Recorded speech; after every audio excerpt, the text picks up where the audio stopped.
রোজা অবস্থায় টুথপেস্ট দিয়ে ব্রাশ করা যাবে কিনা? সাহারিতে আজান চলাকালীন সময় কি পানি পান করা যাবে? রোজা রাখা অবস্থায় পিরিয়ড হয়ে গেলে করণীয় কি? গোসল ফরজ অবস্থায় গোসল না করে কি সাহারি খাওয়া যাবে? রমজান মাসে ওষুধের মাধ্যমে মাসিক বন্ধ রেখে কি রোজা রাখা যাবে? এখানে আমাদের মসজিদে 20 রাকাত তারাবির নামাজ হয়, আমি যদি 8 রাকাত পরে চলে আসি তাহলে কোনো করা হবে কিনা? রোজা অবস্থায় বাচ্চাকে মায়ের দুধ খাওয়ানো যাবে কিনা? ইনসুলিন বা ইনজেকশন নিলে কি রোজা ভেঙে যায়? রোজা অবস্থায় তেল, সুরমা, আতর ইত্যাদি ব্যবহার করলে নখ বা চুল কাটলে কি রোজার কোনো ক্ষতি হবে? জাকাতের টাকা থেকে কি এতিমখানা দান করা যাবে? স্বামীর জাকাত এবং স্ত্রীর জাকাত কি আলাদা? রোজা রেখে ফোনে কথা বলা যাবে কিনা? রমাদান মাসে মহিলারা রান্না করার সময় কি লবণ চেক করতে পারবেন? রমজানে গোসলের সময় যদি কানের ভেতর পানি প্রবেশ করে তাহলে কি রোজার কোনো সমস্যা হবে? সাহারি না করলে কি রোজা হবে?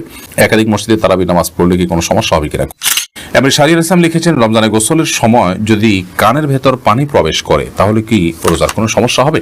সামান্য পানি যদি কানের ভিতর যায় এবং সেটা যদি আপনি ঝেড়ে ফেলে দিতে পারেন, শেষ যদি আপনার থাকে তাহলে ইনশাআল্লাহ রোজা হয়ে যাবে, রোজার ক্ষতি হবে না। শান্তনা এভাবে লিখেছেন, স্বামীর জাকাত এবং স্ত্রীর জাকাত কি আলাদা? জি, প্রত্যেকের জাকাত হিসাব আলাদা। আলী কদর লিখেছেন, রোজা রেখে ফোনে কথা বলা যাবে কিনা? যাবে। খুব অতিরিক্ত কথা, অপ্রয়োজনীয় কথা বলা রোজার সাথে যায় না, কিন্তু প্রয়োজনীয় কথা তো বলতেই পারেন। এর পরের প্রশ্ন হলো, রোজা অবস্থায় তেল, সুরমা, আতর ইত্যাদি ব্যবহার করলে নখ বা চুল কাটলে কি রোজার কোনো ক্ষতি হবে?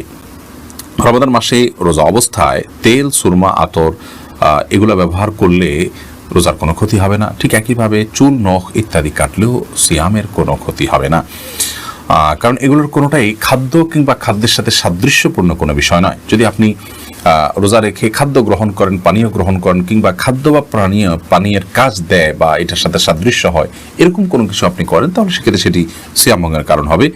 আর রোজা রেখে একজন মানুষ যদি তেল ব্যবহার করেন, সুরমা ব্যবহার করেন, আতর ব্যবহার করেন কিংবা চলবা নখ কাটেন, তাতে না সেটা খাদ্যের কোনো কাজ দেয়, না পানীয়ের কোনো কাজ দেয়, না তার সাথে কোনো সরাসরি কোনো সম্পৃক্ততা বা সাদৃশ্য আছে। বিধায় এগুলো করলে সিয়াম ভঙ্গ হবে না, রোজা ভঙ্গ হবে না, কোনো অসুবিধা নেই।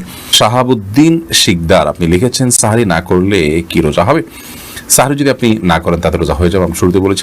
ইফতিয়াদ হোসেন ইফতি আপনি লিখেছেন, একাধিক মসজিদে তারাবি নামাজ পড়লে কি কোনো সমস্যা হবে কিনা? কোনো অসুবিধা নেই। এর পরের প্রশ্ন হলো, রমাদান মাসে মহিলারা রান্না করার সময় কি লবণ চেক করতে পারবেন? আমাদের মা বোনরা রমাদান মাসে রান্না করতে গিয়ে বা যে কোনো পুরুষও রান্না করতে গিয়ে যদি তরকারির লবণ চেক করতে হয়, স্বাদ চেক করতে হয়, তাহলে সেক্ষেত্রে সেটি তার জন্য জায়েজ হবে যদি এই চেকটা হয় জিহ্বা দিয়ে এবং চেক করে সাথে সাথে আবার থুতুর মাধ্যমে তিনি সেটাকে পরিষ্কার করে ফেলে দেন, অর্থাৎ গলাধকরণ না গেলেন, তাহলে সেক্ষেত্রে সেটি জায়েজ হবে। যদিও এটা অ্যাভয়েড করতে পারলে সেটা বেটার এবং উত্তম।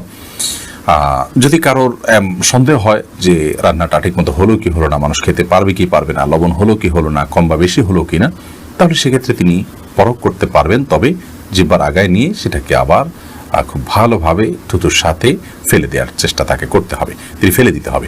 এর মাধ্যমে ইনশাআল্লাহ তাআলা তার এই চেক করাটা জায়েজ হবে। তবে যাদের মোটামুটি অনুমান হয়ে গেছে, আন্দাজ হয়ে গেছে, খুব একটা প্রয়োজন হয় না, তারা এটা অ্যাভয়েড করতে পারলে অবশ্যই বেটার এবং ভালো। নাহার পারভিন আপনি লিখেছেন, জাকাতের টাকা থেকে কি এতিমখানা দান করা যাবে? যাবে। এতিমখানায় এতিম গরিব বাচ্চা যারা জাকাতের হকদার আছে তাদেরকে জাকাতের টাকা দিতে পারেন, ওই ফান্ডে তাদের খরচ বহন করা হবে। আজিদুর রহমান আপনি লিখেছেন, ইনসুলিন বা ইনজেকশন নিলে কি রোজা ভেঙে যায়?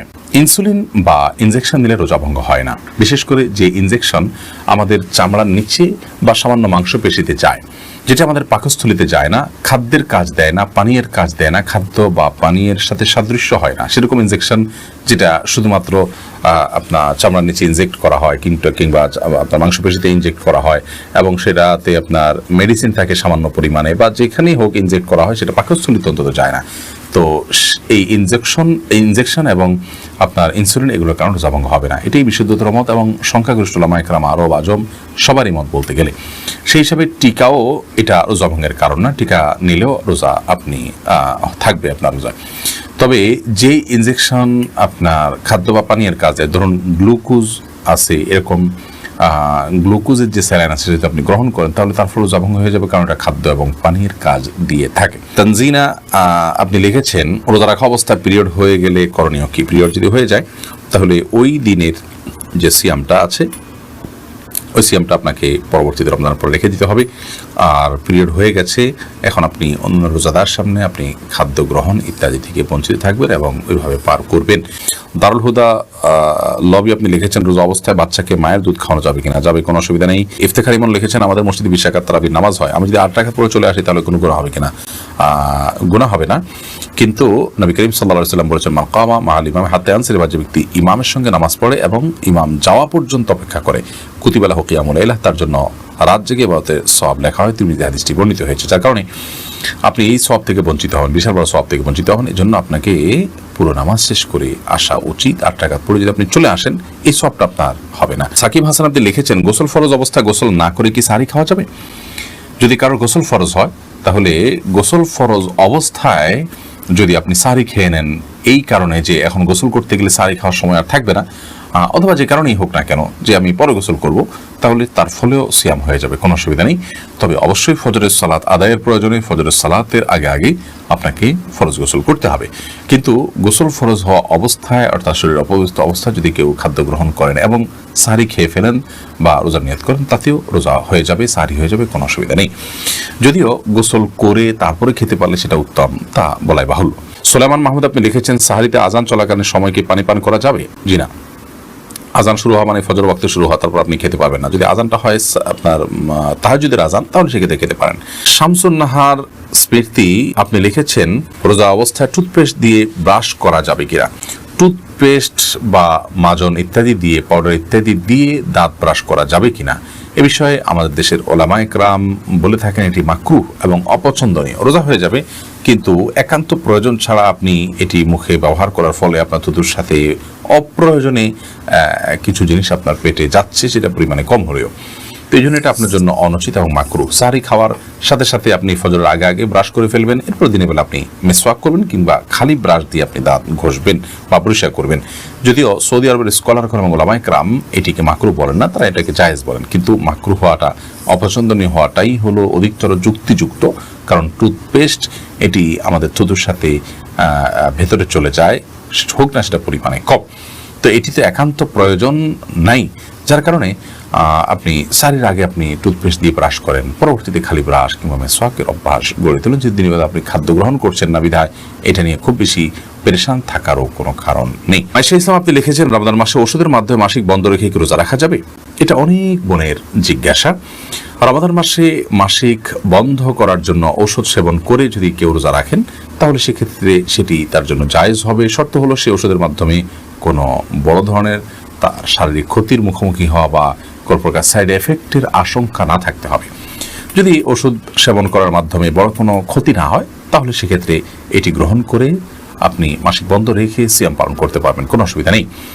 যদিও উত্তম হয় স্বাভাবিক অবস্থার উপরে ছেড়ে দেয়া, কারণ আল্লাহ রাব্বুল আলামিন যে অবস্থা রেখেছেন সে অবস্থার উপরে থাকতে পারলে বেটার। তবে হ্যাঁ, অনেকে আছে রমজানের পরে রোজাগুলো রাখাটা তাদের জন্য চ্যালেঞ্জিং হয়ে যায়, কঠিন হয়ে যায়, তাহলে সেক্ষেত্রে তারা ওষুধ সেবন করে এই রোজাগুলো রাখতে পারবেন, রমজান রোজাগুলো রাখতে পারবেন, কোনো অসুবিধা নেই। শর্ত হলো সাইড এফেক্ট এর মাধ্যমে বড় কোনো ক্ষতির মুখোমুখি হওয়ার আশঙ্কা না থাকতে হবে। কারণ মানুষ নিজেকে ক্ষতির মধ্যে ফেলে দিবে এরকম কোনো কাজ ইবাদত করার জন্য করার নির্দেশনা ইসলাম আমাদেরকে দেয় না। আল্লাহ রাব্বুল আলামিন মাসিকের কারণে আপনাকে রোজা রাখার তৌফিক দেননি, কিন্তু আপনার মধ্যে আক্ষেপ আছে, আপনার মধ্যে আগ্রহ আছে যে আমি যদি মাসিক না হতো তাহলে রোজা রাখতাম।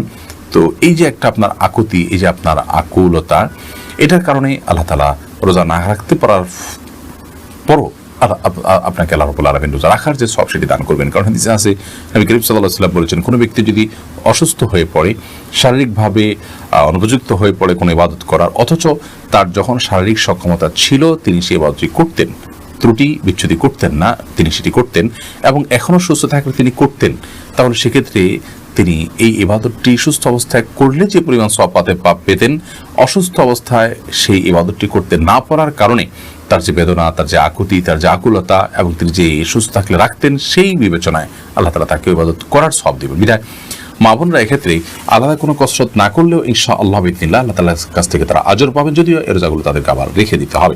অতএব ওষুধ সেবন করে মাসিক বন্ধ রেখে রোজা রাখতে পারবেন, ওই শর্ত সাপেক্ষে যে সাইড এফেক্ট থাকবে না।